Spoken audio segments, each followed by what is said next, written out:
Europe is a worldwide destination, home to famous countries such as the UK, France, Germany. They're also home to some really cool theme parks, so in this new series, I'll be breaking down each country in the continent and I'll be discussing what their best roller coasters are. So we got 10 different countries in this episode, and I'll be skipping over countries that don't have many roller coasters or just purely alpine coasters. Here's a list of them, and you can pause the video if you like. So we're gonna start off west and go up north, starting with Portugal. Portugal looks like a cool country, but a water park in the nation named Aquashow opened a strange roller coaster not too long ago called Furacão. I'm sorry if I didn't pronounce that right. I don't speak Portuguese, but this is built by Mock Rides and it's really weird. It's their equivalent to a Skyrocket 2 like Tigers at Busch Gardens Tampa, and it features this weird triple inverting element. I can't really describe it. At least the coaster has a cool layout, and the last time Aquashow received a roller coaster was back in 2006, so it's about time. I forgot to mention that it has a swing launch as well. There was really no other choice for this country, but a much better nation in terms of roller coasters is up next with Spain. Spain has some fantastic parks. There's the incredibly acclaimed PortAventura World, and there's Park Warner Madrid, which is home to Gotham City Escape. There was very little competition here, and shout out to Shambhala at PortAventura for being a fantastic runner-up. But back to Gotham, this features an incredible layout with 3 different launches, a top hat, many inversions, and so many airtime pops. And dare I say, it's one of my top bucket list roller coasters, which you can check out in the card above. The closest ride I got to compare to this is Pantheon at Busch Gardens Williamsburg, which is not that off. I really hope I'll travel to Madrid someday to check this out. So the next nation is very tiny. I'm referring to Andorra. I know I said at the beginning of the video that I'm not going to include mountain coasters, but I'm covering 2 in this series, and Andorra has a special one named Tobo Trunk. This is located at a place called Naturland, which is home to ziplines and stuff, and sorry if I messed up pronouncing that. But why is Tobo Trunk so special, you may ask? It's the world's longest alpine coaster at an impressive 17,355 feet, which doesn't even sound real, and the craziest part, it's longer than the multi-record breaking Falcon's Flight. That coaster has a track length of under 14,000 feet, so this barely edges it out by 3,000 feet. Ride experience wise, it's an alpine coaster, but it's just the length that is the wow factor. Now let's go to Andorra's northern neighbor, France. France is a huge nation in terms of roller coasters. You got 2 Disney parks, a knockoff Disney park, and some small hidden gems sprinkled across the country, but we're going north of France to park at Streaks for Toutatis.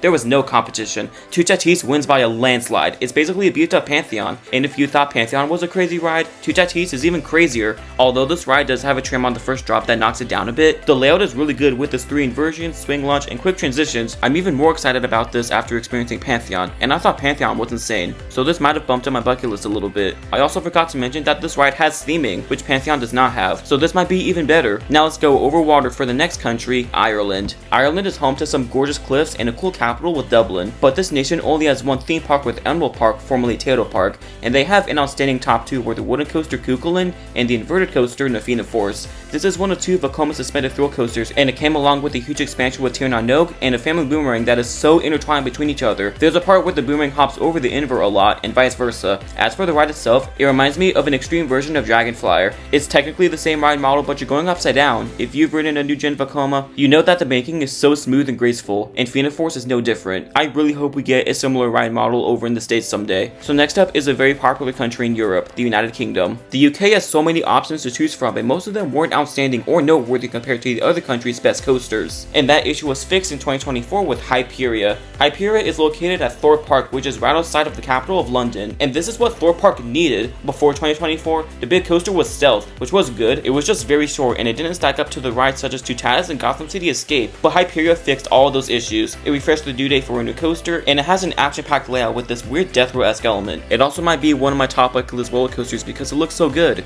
and all the hype that I've been hearing is on a whole nother level, mainly because it's brand new, but it's a legitimately good ride. Now let's go up north into Norway. Norway doesn't have a lot, but they do have a park called Tusenfree located south of the capital of Oslo. They feature 7 roller coasters, and this was a really tough call. At the end of the day though, I chose Speed Monster, and shout out to Storm the Dragon Legend for being a great runner-up. So Speed Monster is one of the very few hydraulic launch coasters left. You don't see these too often, and fun fact, this is where the unique Norwegian loop element came from, which is basically a dive loop connected to an implement but shaped weirdly. Afterwards is a lot of swooping turns, 2 S-hills, and a corkscrew. It's not the craziest layout, but it reminds me of Cheetah Hunt at Busch Gardens Tampa, where it's not the most extreme coaster. The nation located next door to Norway is up next with Sweden. Sweden is one of the most stacked nations in Europe for roller coasters. There are a lot of options, and there's a zoo located in the middle of nowhere, and it's home to Wildfire. A zoo that features an RMC, that's a sentence you don't hear often, but Kolmarden has it. Sweden also has some cool parks such as Liseberg, which is home to a fantastic runner-up with Helix. There's also Grönaland that has Monster, aka the newest B&M invert, but Wildfire had to take the top spot.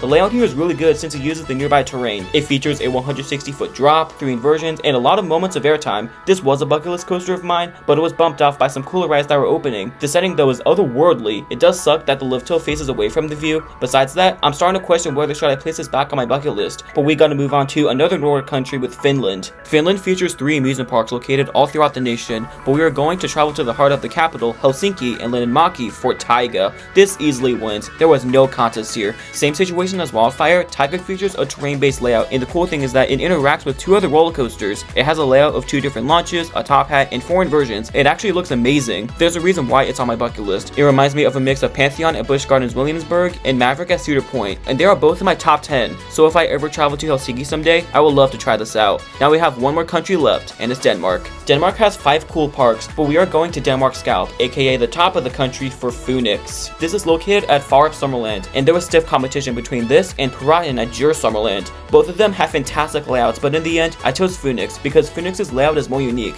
If you've ridden both, I would love to hear what you think in the comments. I could honestly see either of these coasters winning. Phoenix does have 3 inversions, and one of them flies through the station, which is pretty cool. The ride also has a lot of ejected airtime pops. It does suck that it's located in an inconvenient location though. So I want to hear from you guys. Have you ever traveled to Europe before? And if you enjoyed this video, make sure to give it a big thumbs up. We're getting very close to our goal of 700 subscribers, and all the support is really appreciated. The next episode will be out in the next 5 days, and we're covering countries such as Belgium and Italy, so stay tuned for that, and make sure to keep that adrenaline pumping, and thanks for watching.